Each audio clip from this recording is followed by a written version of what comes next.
करते हैं, हमारा जो टॉपिक है दैट इज चारवाक। तो चारवाक की अगर हम बात करते हैं तो चारवाक एक हिडोनिस्टिक स्कूल ऑफ थॉट है। हिडोनिस्टिक का मतलब होता है कि एक सुखवादी दर्शन है। ये सुख यानी कि जो सेंस प्लेजर है, इसको ये सबसे ज्यादा इंपॉर्टेंस देते हैं। ये कहते हैं कि यावत जीवेत सुखम जीवेत ऋणम कृत्वा घृतम पीवेत, विच मीन्स जब तक जियो सुख से जियो, घी पियो भले ही उधार लेके पियो, भस्मीभूत से देह से पुनर्गमनम कुतः, विच मीन्स एक बार अगर आप भस्मीभूत हो गए, अगर एक बार आपके बॉडी का लास्ट राइट हो गया, अंतिम संस्कार हो गया, तो फिर दोबारा इस दुनिया में आने का मौका नहीं मिलेगा। Which means they do not believe in the rebirth, उनका रीबर्थ में कोई बिलीव नहीं है। इस तरीके का ये दर्शन है जो कि सुख को ही प्रधानता देता है। इनके हिसाब से जो सेंस प्लेजर है that is of utmost importance. हमें जो कुछ भी करना है अपने लाइफ में, वो हमें इस बात को ध्यान में रखना है कि हमें उससे सुख मिलना चाहिए, हमें उससे प्लेजर मिलना चाहिए।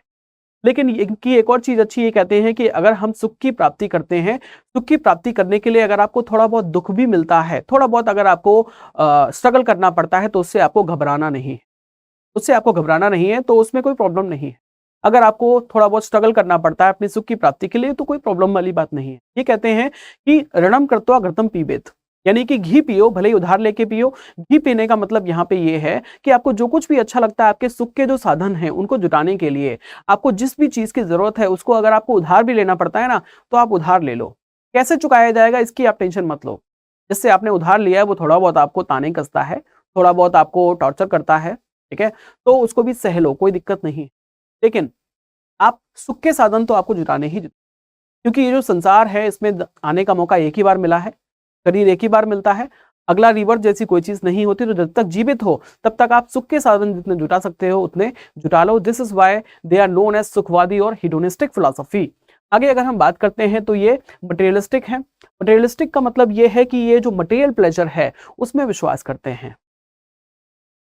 इस संसार में रहने के लिए आपको अपना सेंस ऑर्गन्स का जो ग्रेटिफिकेशन है, sense gratification, that is utmost important. आपकी जो इंद्रियां हैं, 5 जो सेंस ऑर्गन्स हैं, उनकी तृप्ति के लिए जो कुछ भी आपको करना है, जो भी चीजें आपको चाहिए वो आपको करनी चाहिए। अगर हम बात करते हैं आंखों की, आंखों को देखना अच्छा लगता है, तो जो चीज देखने अच्छी लगती है तो वो चीज आपको देखनी चाहिए। जो सुनना अच्छा लगता है वो सुनना चाहिए, ठीक है। जो बातें आपको अच्छी लगती है उनको आपको सुनना चाहिए। जो टच करना अच्छा लगता है उसको टच करना चाहिए। जिसकी स्मेल अच्छी लगती है उसको आपको सूंघना चाहिए।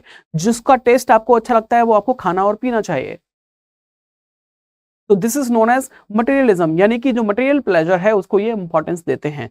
अगर हम बात करते हैं चारवाक शब्द की, तो चारवाक शब्द का मतलब होता है चारू प्लस वाक। चारू का मतलब होता है मीठा, वाक का मतलब होता है वाक्य, यानी कि ऐसी मीठी मीठी बातें करने वाले लोग जो कि मीठी मीठी बातें सुनना पसंद करते हैं।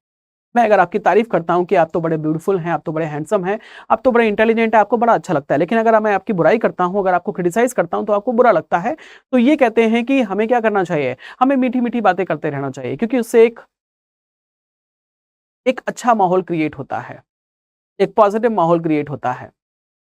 ये मीठी मीठी बातें करने वाले लोग हैं। अगर हम बात करते हैं चारवाक की, तो चारवाक का सिर्फ यही मीनिंग नहीं है, क्योंकि इसके कई सारे मीनिंग्स निकाले जाते हैं। इसका ट्रू मीनिंग क्या है ये नहीं पता, क्योंकि चारवाक का जो बृहस्पति सूत्र है, क्योंकि इसके जो प्रोपाउंडर है वो महर्षि बृहस्पति हैं, और इनका जो लिखा हुआ बृहस्पति सूत्र है उसी से हमें चारवाक के दर्शन मिलते हैं। लेकिन क्योंकि चारवाक को इतना पसंद नहीं किया गया, इनको क्रिटिसाइज किया गया, इसलिए इनका जो बृहस्पति सूत्र था, इनके जितने भी ऑथेंटिक टेक्स्ट थे उन सभी को जला दिया गया, क्योंकि ये सुखवादी दर्शन थे।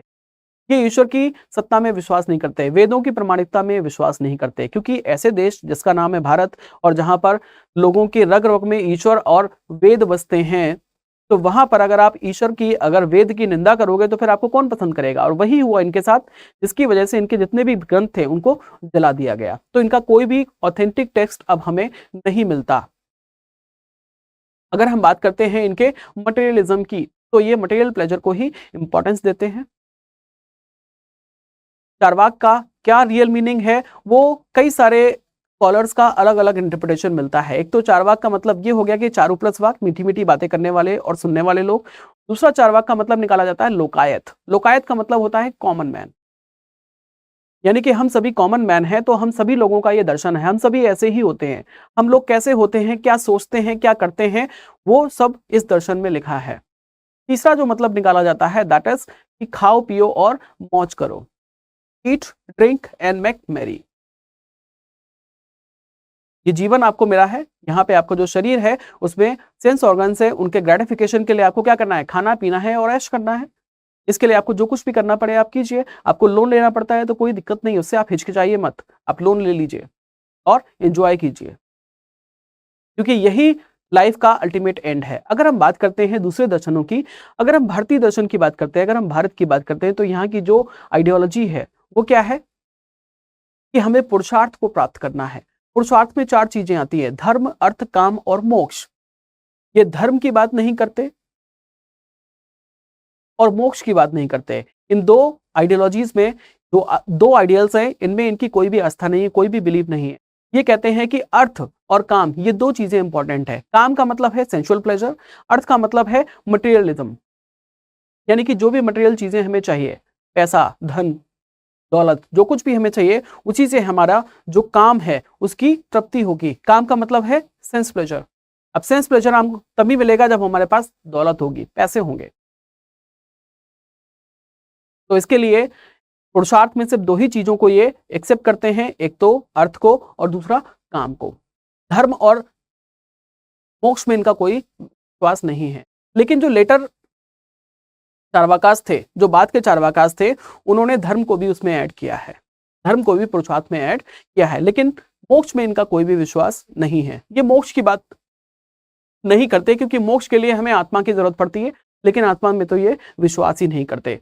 आगे अगर हम बात करते हैं इनकी, तो ये जो है ये है पॉजिटिविस्ट फिलोसोफर। पॉजिटिविज्म का मतलब होता है कि what I see I will believe, मैं उसमें विश्वास करूंगा जिसको मैं देख सकता हूं। इस प्रकार से अगर हम इंडियन फिलोसफी की बात करते हैं तो इंडियन फिलोसफी में जनरली जो वैलिड सोर्सेस ऑफ नॉलेज है, यानी कि जो प्रमाण है, वो 4 माने गए हैं, प्रत्यक्ष, अनुमान, उपमान और शब्द प्रमाण। प्रत्यक्ष यानी कि परसेप्शन, अनुमान यानी कि इन्फ्रेंस, उपमान यानी कि परसेप्शन और शब्द यानी कि वर्बल टेस्टिमनी। ये सब प्रत्यक्ष में विश्वास करते हैं। ये कहते हैं कि जिसको हम देख सकते हैं उसी में विश्वास करते हैं, ना तो हम सुनी सुनाई बातों में विश्वास करते हैं, यानी कि शब्द प्रमाण में इनका कोई विश्वास नहीं है। और यही रीजन है कि ये वेदों में विश्वास नहीं करते। अनुमान में इनका कोई विश्वास नहीं है। ये कहते हैं कि अनुमान के आधार पर हम किसी भी चीज का अगर ज्ञान प्राप्त करते हैं तो उसमें फैलेसी हो सकती है, क्योंकि अनुमान तो गलत भी हो सकता है। ये कहते हैं कि अनुमान लगाने के लिए हमें 3 चीजें चाहिए होती हैं। क्या चाहिए होते हैं? हेतु, व्याप्ति और साध्य। इसका क्या मतलब है? हेतु का मतलब होता है जिस चीज को हम देखते हैं, मेरे सामने जो चीज है उसको हेतु कहते हैं। उस देखी हुई चीज के आधार पर हम जिस चीज का अनुमान लगाते हैं वो साध्य है। इन दोनों के बीच में जो रिलेशन है उसको व्याप्ति कहते हैं। फॉर एग्जाम्पल अगर हम बात करते हैं पहाड़ी की, तो पहाड़ी जो है, पहाड़ी पर स्मोक यानी कि धुआं है। अब उस धुएं को देख के मैं ये अनुमान लगाता हूं कि पहाड़ी पर आग लगी है, क्योंकि मैं ये मानता हूं जहां जहां आग होती है वहीं धुआं होता है। तो इसका मतलब यह है कि मैं आग को तो देख नहीं पा रहा हूं, मैं सिर्फ धुएं को देख पा रहा हूं। तो धुआं जिसको मैं देख पा रहा हूं वो मेरे लिए हेतु का काम कर रहा है, जिसको मैं नहीं देख पा रहा हूं सिर्फ अनुमान लगा रहा हूं देखी हुई चीज के आधार पर, यानी कि धुएं के आधार पर, और वो है आग, यानी कि वो साध्य है। लेकिन आग और धुएं के बीच में कोई रिलेशन तो होना चाहिए ना। वो रिलेशन क्या है? व्याप्ति। चार्वाक ये कहते हैं कि व्याप्ति जो है ये इतनी स्ट्रांग नहीं होती कि हमें हमेशा रिलायबल इंफॉर्मेशन दे, क्योंकि जरूरी नहीं है कि जहां जहां पे आपको धुआं दिखाई दे रहा है वहां पे आग हो सकता है आग बुझ चुकी हो, या हो सकता है वो धुआं कहीं और से उड़ के आया और आपको लग रहा हो अभी वो पहाड़ी पे पहुंचा तो आपको लग रहा है कि अभी पहाड़ी पे आग लगी है। इसका मतलब ये है कि ये जो नॉलेज है ये एरोनियस हो सकती है। बादलों को देख के हम बारिश का अनुमान लगाते हैं, तो जरूरी नहीं है कि बादल आए हैं तो बारिश भी होगी। इसका मतलब ये है बादल और बारिश के बीच में जो रिलेशन यानी कि जो साध्य है, जो व्याप्ति है वो स्ट्रांग नहीं है। क्योंकि वो स्ट्रांग नहीं है तो वो हमें रिलायबल नॉलेज हमेशा नहीं देगी। अब क्योंकि वो रिलायबल नॉलेज हमें नहीं देगी, इसलिए हम अनुमान को एक वैलिड सोर्स ऑफ नॉलेज नहीं मानते। हम चीजों के जनरल एस्पेक्ट्स के आधार पे हम चीजों को आइडेंटिफाई नहीं कर सकते। उनके जो स्पेसिफिक कैरेक्टरिस्टिक्स हैं, यानी कि जो उनके एक्सीडेंटल कैरेक्टरिस्टिक्स हैं जो चेंज होते रहते हैं, उन्हीं के बेस पे हम चीजों को आइडेंटिफाई करते हैं। ये कहते हैं एक्सीडेंटल कैरेक्टरिस्टिक्स, जैसे कि अगर हम गाय की बात करते हैं, काऊ की बात करते हैं, तो जो काऊ के कैरेक्टरिस्टिक्स हैं, जो काऊ आपके सामने खड़ी है उसके जो कैरेक्टरिस्टिक्स हैं, उसका जो कलर है, उसका जो शेप है, उसका जो वेट है, उसका जो साइज है, वो उसके एक्सीडेंटल कैरेक्टरिस्टिक्स है जो हर गाय में अलग अलग होते हैं। ये कहते हैं हम उन्हीं कैरेक्टरिस्टिक्स को देख के गाय को आइडेंटिफाई करते हैं। लेकिन कुछ ऐसे कॉमन कैरेक्टरिस्टिक्स होते हैं जिसकी वजह से हम सारी गायों को गाय देखते हैं, वो कॉमन कैरेक्टरिस्टिक्स हमें देखने को नहीं मिलते। अब क्योंकि ये कहते हैं कि क्योंकि हम उनको देख नहीं सकते, जो कि सामान्य लक्षण होते हैं, सामान्य लक्षणों को हम देख नहीं सकते तो हम उन चीजों में विश्वास भी नहीं करते। We can only see the cow but we can not see the cowness which is universal और एसेंशियल कैरेक्टरिस्टिक्स। क्योंकि हम काऊ को देख सकते हैं, गाय जो मेरे सामने खड़ी है उसको मैं देख सकता हूं, लेकिन जो काउनेस है, गाय का जो एसेंशियल आइडिया है, जो यूनिवर्सल आइडिया है, उसको तो मैं देख ही नहीं सकता, तो मैं उसमें विश्वास नहीं करता। अब जो न्याय दर्शन है वो इनके ऊपर अटैक करते हैं, क्योंकि न्याय दर्शन ये कहते हैं कि जब हम प्रत्यक्ष करते हैं, यानी कि जब हम परसेप्शन लेते हैं, तो हम ऑर्डिनरी परसेप्शन के अलावा एक्स्ट्रा ऑर्डिनरी परसेप्शन भी लेते हैं। ऑर्डिनरी परसेप्शन का मतलब होता है अपने सेंस ऑर्गन्स के थ्रू हम किसी भी चीज को परसीव करते हैं। इंद्रियार्थ सन्निकर्षोत्पन्नम ज्ञानम, यानी कि इंद्रियों के सन्निकर्ष में जब कोई चीज आती है तो जो उत्पन्न होता है उसको ज्ञान कहते हैं।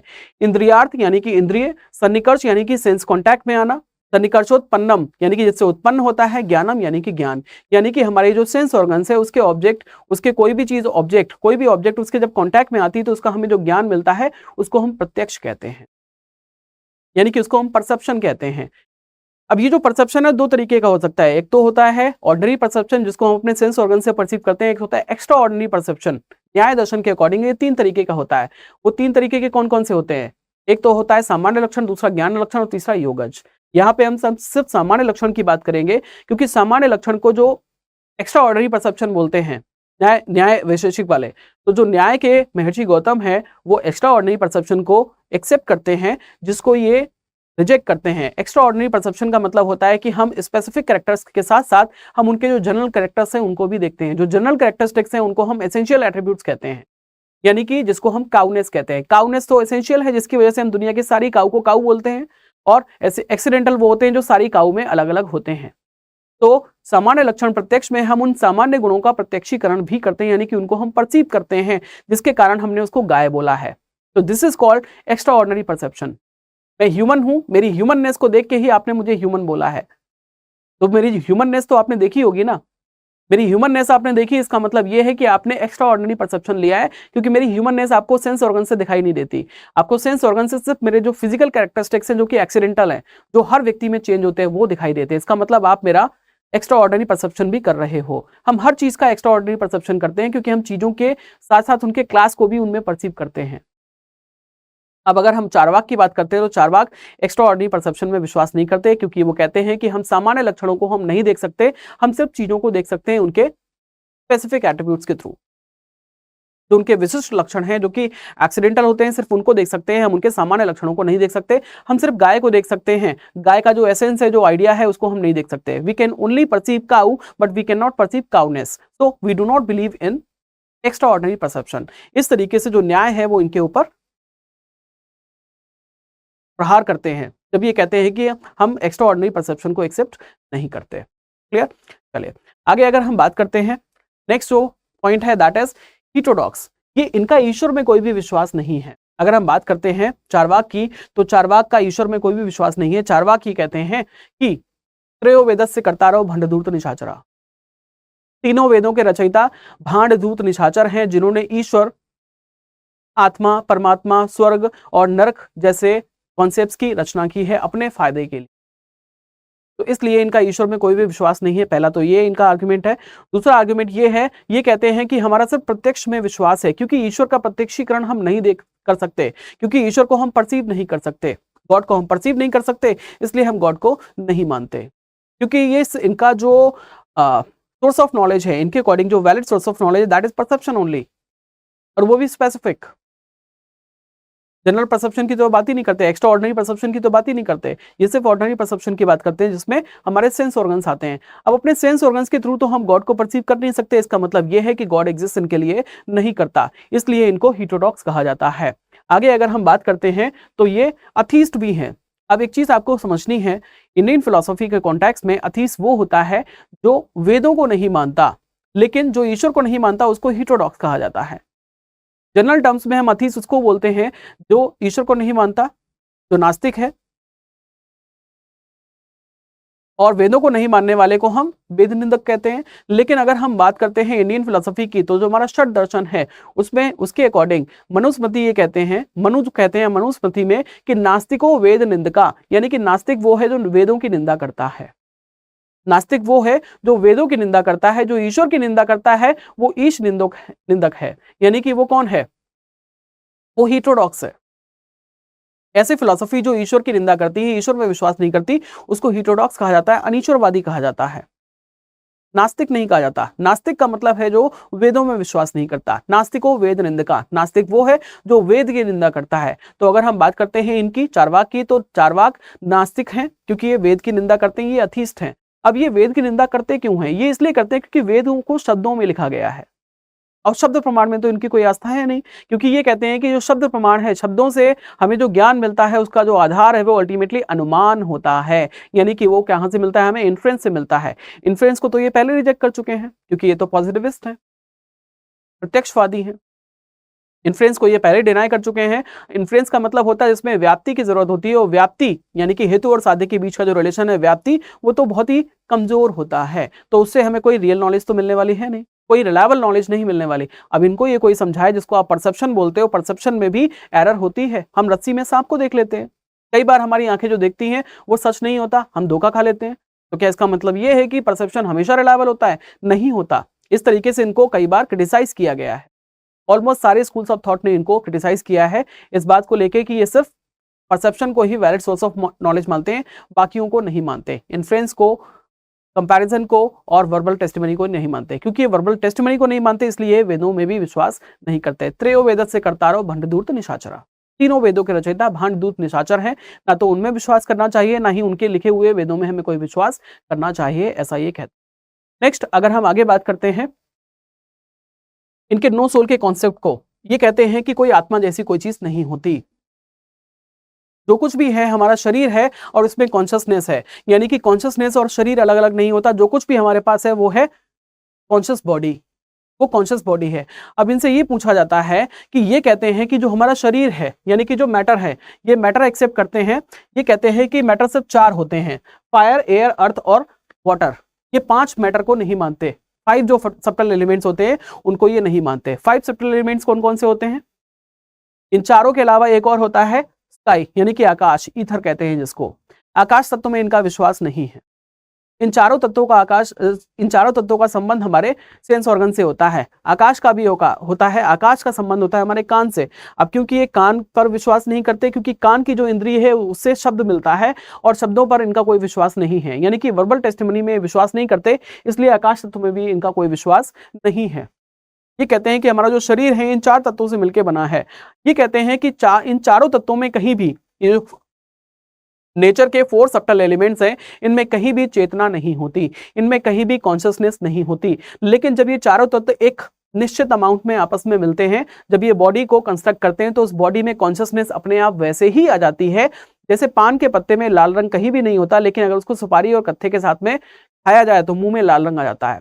उसी तरीके से शरीर में चेतना आ जाती है, जबकि शरीर इन 4 तत्वों से मिलकर बना, इन चारों तत्वों में कहीं भी चेतना नहीं होती, कॉन्शियसनेस नहीं होती। लेकिन जब शरीर बनता है इन चारों तत्वों से, तो उसमें चेतना अपने आप आ जाती है, वैसे ही जैसे पान में लाल रंग आ गया था। मेहंदी के पत्तों में लाल रंग कहीं भी नहीं होता, लेकिन मेहंदी के पत्ते को अगर पत्थर पर घिस के हाथ पे लगाया जाता है तो हमारे हाथ पे लाल रंग आ जाता है। उसी तरीके से इन चारों तत्वों में कहीं भी चेतना नहीं होती, कॉन्शियसनेस नहीं होती, लेकिन इन चारों तत्वों से मिलकर जब शरीर बनता है तो शरीर में कॉन्शियसनेस अपने आप आ जाती है। और जब ये शरीर खत्म होता है तो हमारी जो कॉन्शियसनेस है वो भी इसके साथ में ही खत्म हो जाती है। आत्मा, परमानेंट सोल जैसी कोई चीज नहीं होती जिसका रीबर्थ होता हो। ऐसी कोई भी चीज नहीं होती जिसका रीबर्थ होता हो। परमानेंट सेल्फ में इनका कोई भी विश्वास नहीं है। इस तरीके से जो कॉन्शियसनेस है उसको ये एक्सेप्ट करते हैं और ये कहते हैं कि शरीर के साथ में जो हमारी चेतना है वो भी खत्म हो जाती है, उसका रीबर्थ नहीं होता। पुनर्गमनम कुतः, यानी कि इस दुनिया में दोबारा से आपका पुनर्गमन नहीं होगा, यानी कि पुनर्आगमन नहीं होगा, यानी कि दोबारा आपका रीबर्थ जो है इस संसार में नहीं होगा। एक बार भस्मीभूत हो गए तो दोबारा आने का मौका नहीं मिलेगा। भस्मीभूतस्य देहस्य पुनर्गमनम कुतः, इस तरीके की ये बात करते हैं। इस तरीके से ये आत्मा के कॉन्सेप्ट को डिनाई करते हैं। किसी भी ट्रांसेंडेंटल एंटाइटी, चाहे वो आत्मा हो, ईश्वर हो, परमात्मा है, जगत है, किसी भी चीज में इनका कोई भी विश्वास नहीं है, क्योंकि वो ट्रांसेंडेंटल एंटाइटीज हैं। और ट्रांसेंडेंटल एंटाइटीज के लिए हमें चाहिए होता है एक्स्ट्रा ऑर्डिनरी परसेप्शन, इन्फ्रेंस। देखिए इन्फ्रेंस, एक्स्ट्रा ऑर्डिनरी परसेप्शन या फिर स्क्रिप्चरल नॉलेज जो कि वर्बल टेस्टिमनी से मिलती है, इन सभी में इनका कोई विश्वास नहीं है। ये सिर्फ परसेप्शन में विश्वास करते हैं। ये कहते हैं कि जिसको हम देख नहीं सकते उसको हम एक्सेप्ट नहीं करते, क्योंकि गॉड को, आत्मा को, परमात्मा को, जगत को हम देख नहीं सकते तो उसमें हम विश्वास भी नहीं करते। मेरे लिए ये जितनी भी ट्रांसेंडेंटल एंटाइटीज हैं इनको मैं किसी को भी एक्सेप्ट नहीं करता। ये व्यूज हैं ट्रांसेंडेंटल एंटाइटीज के रिजेक्शन के लिए चारवाक के, जो कि हमारा एक टॉपिक है यूपीएससी के सिलेबस का, क्योंकि यूपीएससी के सिलेबस में 2 ही टॉपिक हैं हमारे चारवाक के। पहला है इनकी एपिस्टेमोलॉजी, थ्योरी ऑफ नॉलेज, और दूसरी है रिजेक्शन ऑफ ट्रांसेंडेंटल एंटाइटी। तो इन दोनों ही चीजों को हमने पढ़ लिया। अब हम बात करते हैं इनके एथिक्स की। अगर हम बात करते हैं इनके एथिक्स की, तो जब मटेरियलिस्ट का अगर आपको एथिक्स लिखना होगा, ये आपके एथिक्स इंटीग्रिटी एंड एप्टीट्यूड का जो पेपर 4 होता है उसमें भी आपको काम आएगा। ऐसे में भी कई सारे ऐसे क्वेश्चंस होते हैं मटेरियलिज्म को इंडिकेट करते हैं, उस मटेरियलिज्म में आप इसको इंडिकेट कर सकते हैं। चारवाक ये कहते हैं कि पीत्वा पीत्वा पुनः पीत्वा यावत पतति भूतले उत्थाय च पुनः पीत्वा पुनर्जन्म न विद्यते, व्हिच मींस पियो पियो तब तक पियो जब तक धरती पर गिर नहीं जाओ, और जब गिर जाओ तो उठो और फिर पियो, क्योंकि पुनर्जन्म नहीं होता। ये इनके एथिक्स हैं। इस तरीके से आप समझ सकते हैं कि कितने हेडोनिस्टिक हैं, कितने सुखवादी हैं। आपको जिससे सुख मिलता है आप वो काम करें बिना किसी भी चीज की चिंता किए। इनके लिए एथिक्स वही हैं जब आप अपने एथिक्स पर कमिटेड हैं। आपके एथिक्स ये होने चाहिए कि आपको सुख मिलना चाहिए। आपको जिस चीज से सुख मिलता है उसके लिए आपका कमिटमेंट पूरा होना चाहिए। अगर आपको शराब पीने से सुख मिलता है तो आपका पूरा कमिटमेंट शराब के लिए होना चाहिए कि आप उसको ज़्यादा से ज़्यादा पिएंगे, क्योंकि दोबारा इस दुनिया में आने का मौका नहीं मिलेगा। तो जितनी पी सकते उतनी पी लो। ये इनके एथिक्स हैं। यानी कि इनके हिसाब से कोई यूनिवर्सल एथिक्स जैसी कोई चीज़ नहीं होती। एथिक्स सब्जेक्टिव होते हैं जिनको हम खुद ही फॉर्म करते हैं, और उन एथिक्स के लिए हमारा जो कमिटमेंट है वही हमारी वैल्यूज होती हैं, वही हमारे मॉरल्स होते हैं, और यही हमारी मॉरल वैल्यूज हैं। तो this is all about Charvaka philosophy. कोई भी अगर डाउट है तो आप मुझे कांटेक्ट कर सकते हैं। मेरा जो टेलीग्राम आईडी है यहाँ पे, इस पे आप मुझे कांटेक्ट कर सकते हैं। इंस्टाग्राम पे भी कांटेक्ट कर सकते हैं अगर आप यूज़ करते हैं तो। अब हम बात करते हैं इनके प्रीवियस ईयर क्वेश्चंस की। अगर हम बात करते हैं पहले क्वेश्चन की, तो पहला क्वेश्चन इनका 2022 में 15 नंबर का है। How do Naiyayikas respond to Charvakas objections against the inference anumana and establish inference as an independent means of knowledge, critically discuss. जो न्याय दर्शन है वो जब ये इन्फ्रेंस को रिजेक्ट करते हैं तो न्याय इनको कैसे क्रिटिसाइज करते हैं। न्याय दर्शन एक्सेप्ट करते हैं एक्स्ट्राऑर्डिनरी परसेप्शन यानी कि ज्ञान लक्षण प्रत्यक्ष, लेकिन ये उसको डिनाई करते हैं। तो न्याय ये कहते हैं कि जब भी हम परसेप्शन लेते हैं तो हम एक्स्ट्राऑर्डिनरी परसेप्शन भी लेते हैं, यानी कि चीज़ों के एक्सीडेंटल कैरेक्टरिस्टिक्स के साथ साथ हम उनके एसेंशियल कैरेक्टरिस्टिक्स को भी परसीव करते हैं। तभी हमें कंप्लीट नॉलेज मिलती है चीज़ों की, जिसको आपको एक्सेप्ट करना ही पड़ेगा। नहीं करते हैं तो आप गलत करते हैं, आपका जो परसेप्शन है वो भी एरोनियस होगा, वो भी कंप्लीट नहीं होगा। इस तरीके से जो न्याय है वो इनको क्रिटिसाइज करते हैं। आगे अगर हम बात करते हैं नेक्स्ट क्वेश्चन की, तो next question is comment on the bearing of Charvakas epistemology on the rejection of transcendental entities by them. 2021 में 10 नंबर का क्वेश्चन आया था कि चारवाक की जो एपिस्टेमोलॉजी है रिजेक्शन ऑफ ट्रांसेंडेंटल एंटाइटीज की, वो क्या है। चारवाक ये कहते हैं कि त्रयो वेदत से कर्तारव भंड धूर्त निशाचरा। तीनों वेदों के रचयिता जो भांड धूर्त निशाचर हैं, उन्होंने तीनों वेदों की रचना की है अपने फायदे के लिए। तो स्वर्ग, नर्क, ईश्वर, आत्मा, इन सब चीजों का कोई भी कॉन्सेप्ट, कोई भी एग्जिस्टेंस नहीं होता, तो इन पे हमें विश्वास नहीं करना है। गॉड में इसलिए विश्वास नहीं करते क्योंकि उसको हम देख नहीं सकते, आत्मा को भी हम परसीव नहीं कर सकते, रीबर्थ को हम प्रूव नहीं कर सकते, इसलिए हम उसमें विश्वास नहीं करते। अगर बात करते हैं हम वेदों की, तो वेदों में भी हम विश्वास नहीं करते, क्योंकि वेद जो हैं वो भांड धूर्त निशाचरों ने लिखे हुए हैं, जिन्होंने अपने फायदे के लिए उनको लिखा है। एक तरफ तो वो ये कहते हैं कि जो बलि प्रथा है वो गलत है, दूसरी तरफ वो बलि प्रथा को बढ़ावा देते हैं। एक तरफ तो वो अहिंसा की बात करते हैं, दूसरी तरफ वो बलि प्रथा का क्या करते हैं, वो उसको बढ़ावा देते हैं। तो ऐसे वेद जिनमें कॉन्ट्रडिक्शन है, इसको हम कैसे मान लें। और जो लिखने वाला है हम कैसे मान लें कि he is infallible, which means he is fallible. और उसको लिखने वाले जो है वो भांड धूर्त निशाचर ही हो सकते हैं, कोई गॉड जैसी कोई चीज नहीं हो सकती, गॉड जैसी कोई एंटाइटी नहीं है। इस तरीके के ये आर्गुमेंट्स देते हैं। एक बार फिर से मैं रिपीट कर देता हूं, इनका जो सोल कॉन्सेप्ट है मटेरियलिज्म का, वो ये कहते हैं कि यावत जीवे सुखम जीवे ऋणम कृत्वा गतम पीवे। जब तक जियो सुख से जियो, घी पियो भले ही ऋण लेके पियो। त्रयो वेदत से करता रहो भंड धूर्त निशाचरा। तीनों वेदों के रचयिता भांड धूर्त निशाचर हैं। भस्मीभूत देह से पुनर्गमनम कुतः। एक बार भस्मीभूत हो गए, दोबारा इस दुनिया में आगमन का मौका नहीं मिलेगा। तो इसलिए जब तक जीवित हो तब तक आपको जो कुछ भी अच्छा लगता है वो आप करो, खूब पैसा कमाओ, अर्थ, और उसको काम के लिए इस्तेमाल करो, यानी कि सेंस प्लेजर के लिए इस्तेमाल करो। तो this is all about Charvakas philosophy और यूपीएससी सिविल सर्विस।